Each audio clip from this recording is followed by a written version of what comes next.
AIIMS नई दिल्ली व सफदरजंग नई दिल्ली के सीनियर डॉक्टर अब आपके शहर सिवान में। डॉक्टर उमेश, नवजात एवं शिशु रोग विशेषज्ञ, चिकित्सा पदाधिकारी, सदर हॉस्पिटल सिवान। डॉक्टर उमेश जो आपके बच्चों का कर रहे कुशल व बेहतरीन इलाज। सुशीला देवी हॉस्पिटल, डॉक्टर उर्मिला अखौरी के सामने, hospital road Siwan. Mobile number 9199720654 और 7250722154। और सर को एक बार उसके लिए भी जरूर तालियां बनकर है। गोपालगंज की धरा से है वो लोग चिकित्सक मने सीधा देखो।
और दूसरा जी को हमारे बड़ा कामयाब हो और लड़के प्यार में प्रणाम करती हूँ उस भूमि को जहाँ लड़के प्यार में मजनू नहीं माझी बनते हैं।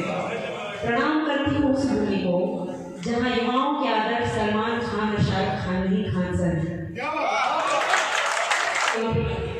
मुक्ता सुनिए, ज्यादा मरते हो इश्क नहीं तो क्या है,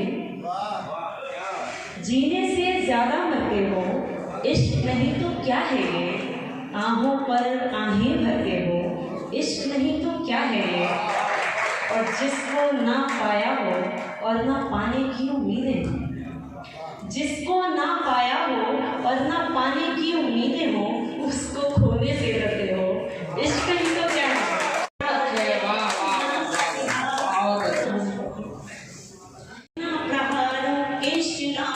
शिल्प नहीं विकसित होता, कूट लड़े हैं पर अभिमन्यु नहीं विचलित होता। भरे कटोरी की सूरत अवसर अच्छे होते हैं, उनमें प्यास होती है, इस भूख और प्यास में वे खाते हैं मांस, पीते हैं खून जिससे मिलता है सुकून। बस इतना सा है जमहूरियत, बस इतना सा है जमहूरियत का मतलब।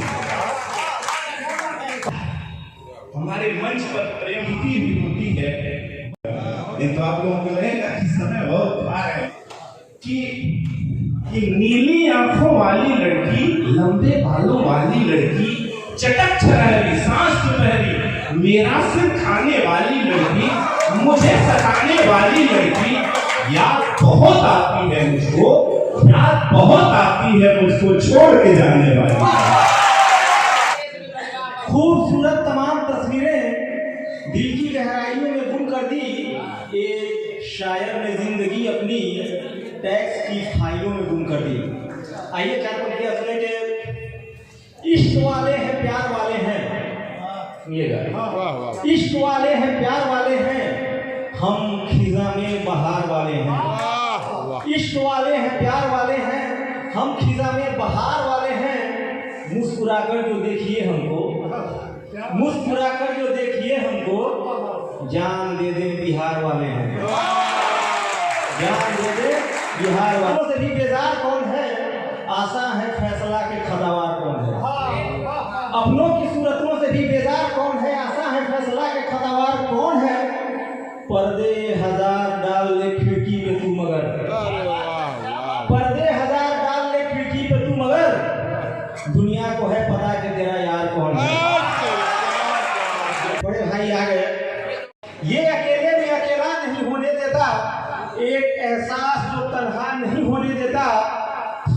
कर वक्त हर एक शय को गुलाबी कर दे, थाम कर वक्त हर एक शय को गुलाबी कर दे।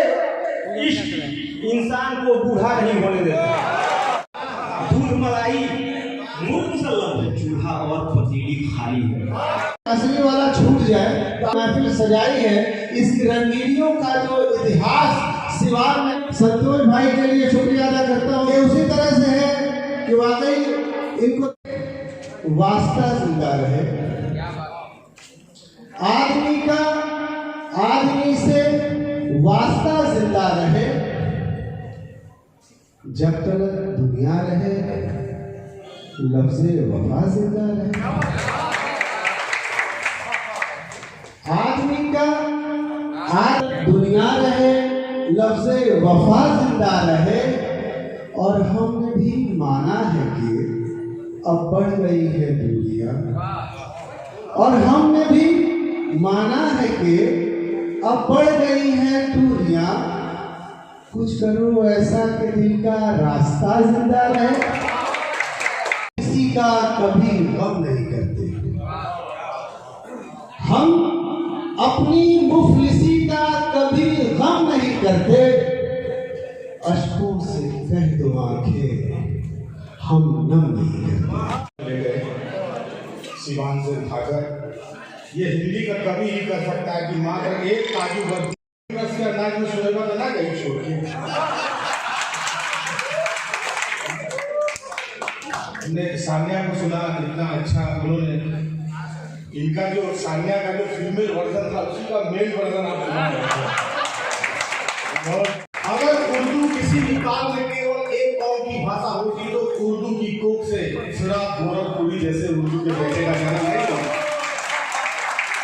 रघुपति सहाय सिराज गोरखपुरी, अगर उर्दू केवल एक कौम की भाषा होती तो उर्दू अपने पालने में गुलजार जैसा लिखने वाला नहीं पैदा करती। और छोड़िए अगर उर्दू किसी एक कौम की भाषा होती तो आपको संतोष मिश्र जैसा आदमी खड़ा होकर उर्दू में आपको ले जाकर करता हुआ नहीं दिखता। तो उर्दू कभी भी एक कौम की भाषा नहीं रही है। हम कम से कम पढ़ने लिखने वाले लोग जब देखिए, जब फारसी आया, फारसी निश्चित रूप से हिंदी और उर्दू का एक मंच में होना और सिवान में होना। सिवान संयोग से एक ऐसा शहर है कि जैसा सिवान है वैसा ही हिंदुस्तान होने की कल्पना कभी हमारे देश में आप समझिए। मैं कम शब्दों में आपको एक लेवल बोल रहा हूँ कि जैसे आपने गोपालगंज से सिवान के बीच में, वैसा ही कभी इस देश के वास्तुकारों ने सोचा था कि हिंदुस्तान ऐसा ही होना चाहिए। तो सिवान में होना मेरे लिए भी आज एक नया अनुभव है। राजनीति की बात कर रहे थे आशुतोष जी, मैं एक फैक्ट और बोलना चाहूँगा पॉलिटिक्स पर कि राजनीति के यात्रा में दरवाजा का महत्व नहीं होता है। राजनीति का यात्री हमेशा नाली लेके चलता है, नाली लेके उतरता है।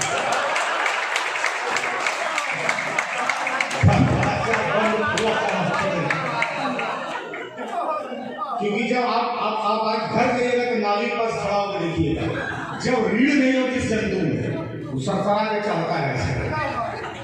रीढ़ वाला पर सीढ़ी की जरूरत पड़ता है। वो लोग दरवाजा सीढ़ी वो लोग चलता है। जब रीढ़ नहीं होती इस प्राणी में, तो हिंदुस्तान में या दुनिया भर में राजनीति ने अपनी रीढ़ को दी है। मैसेज नहीं है बाबू, धोखा ना रहेगा कि मैसेज आएगा। अब वो गांजा के साथ नीचे लिखा रहेगा, 100 आदमी को और फॉरवर्ड करेगा।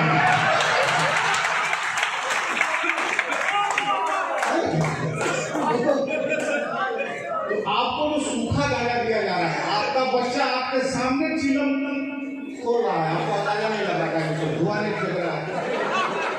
एक घर में एक माई बाबू दादा दादी बाल बच्चा सब ले रहा है चिलम, लेकिन अंदाजा नहीं लग रहा। आपको लग रहा है नोकिया है, ये ओप्पो है, भोपो है।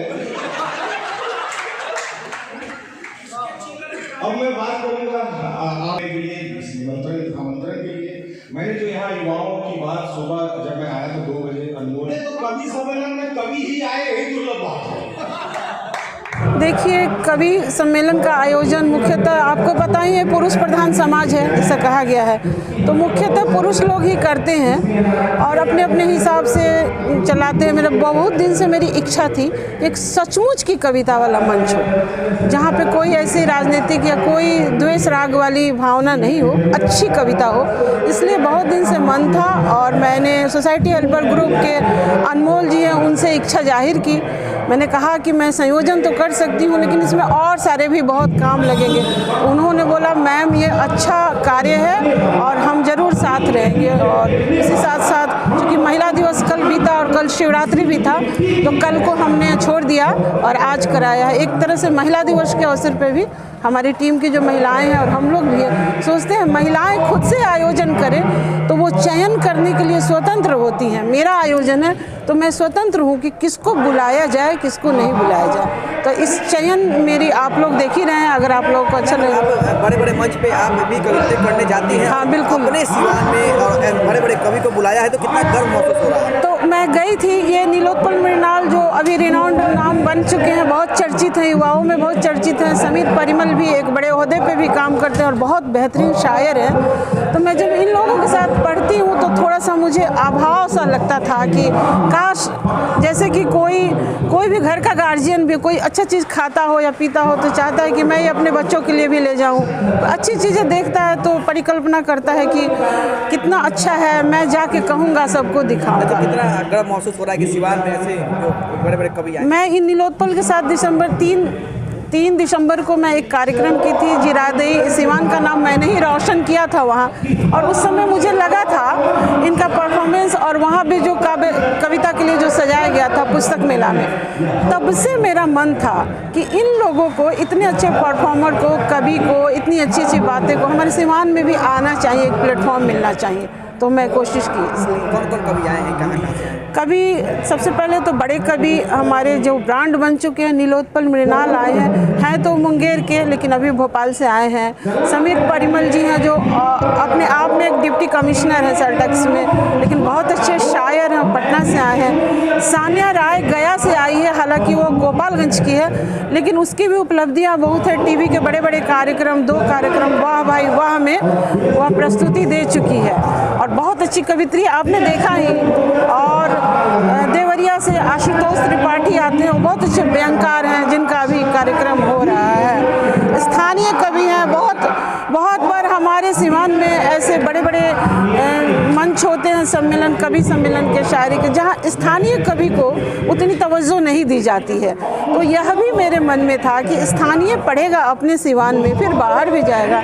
तो ये दोनों का मैंने कॉम्बिनेशन कर दिया है। आगे भी कराया जाएगा? बिल्कुल कराया जाएगा। अभी तो मेरे लिए थोड़ी मुश्किल थी, लेकिन Anmol and team society helper group ने इसको बढ़िया पैकेज में कर दिया है। इसकी सफलता का सारा श्रेय उनको भी जाता है। लेकिन मैं सिवान के सब लोग से कहूँगी और सिवान वासियों से कहूँगी कि एक बेहतर मंच इस तरह का, इससे भी बेहतर और बड़ा होता जाए, जहाँ पे स्थानीय, अंतर्राष्ट्रीय, राष्ट्रीय हर स्तर के कवि का सामंजस्य। आप कोई भी कुंभ देखिए, कोई मेला देखिए, कोई सत्संग देखिए, वहाँ सब लोग जाते हैं। ये वहाँ पे बड़ा छोटा का ये नहीं रहता है, इसलिए मैंने वो बांटने की कोशिश। देखिए, सिवान हमेशा अच्छाइयों के लिए जाना जाता है और आज के दौर में हमारे समाज के बहुत सारे लोग हैं जो तनाव की ज़िंदगी जी रहे हैं, मानसिक रूप से उनको बहुत सारी परेशानी है। उन जैसे लोगों के लिए कवि सम्मेलन एक बहुत बड़ा सजीवनी बूटी का काम करता है, जो यहाँ पे आकर थोड़े पल के लिए खुश होते हैं, मुस्कुराते हैं। उस तरह के सोचकर आरती और वर्मा के संयोजक के रूप में ये कार्यक्रम रखा गया है, जिसका आयोजन सोसाइटी ग्रुप ने किया है। और जब भी महिलाएं का बात आता है, जब महिला सिवान की कुछ करनी चाहती है, तो हम जैसे लोगों को फर्ज बनता है कि वैसे लोगों का साथ बने, ऐसे लोगों का लाठी बने, उनका सहारा बने, ताकि आने वाले समय भविष्य में भी महिलाएं अगर कुछ सोचे तो आसानी से कर पाए। बड़े बड़े कवि सिवान पे आए हैं, आज रात महफिल हो रही है, रंगीन हो रही है। देखिए, बहुत खुशी की बात है। सिवान में अगर हम लोग के प्रयास से अगर किसी की रात रंगीन हो रही है, तो ये प्रयास हमें हर रोज़ करना चाहिए। हम जैसे युवाओं को आगे आना चाहिए, क्योंकि कभी सम्मेलन तक सीमित ना रहे, और बड़ा सम्मेलन बने और भारत के अंतर्राष्ट्रीय स्तर पर इसके नाम भी अच्छा। बिहार के कवि को ज़्यादा प्रमोट किया गया यहाँ पे लगता है। ये हम बिहारी है, एक बिहारी 100 पे भारी। और जब बिहारी के बात आवेला तो खून अपने आप खोले लगेला। और जब ऐसा मौका मिले तो हमें फर्ज बनता है कि हम बिहार के आगे बढ़ाई, क्योंकि जब देखा जाता है कि विदेश में जब बिहार के लोग आगे बढ़ता, बिहार के बहुत सारे लोग जब विदेश में जाकर चमत्कार करता, तो जब हमारे बिहार के लोग और जब हमारे हाथ में मौका बा कि अपन बिहार के लोग प्रमोट करिए, आगे बढ़ा सकते नहीं, काहे हम मौका। जय बिहार जय श्री राम। जय बिहार जय श्री राम।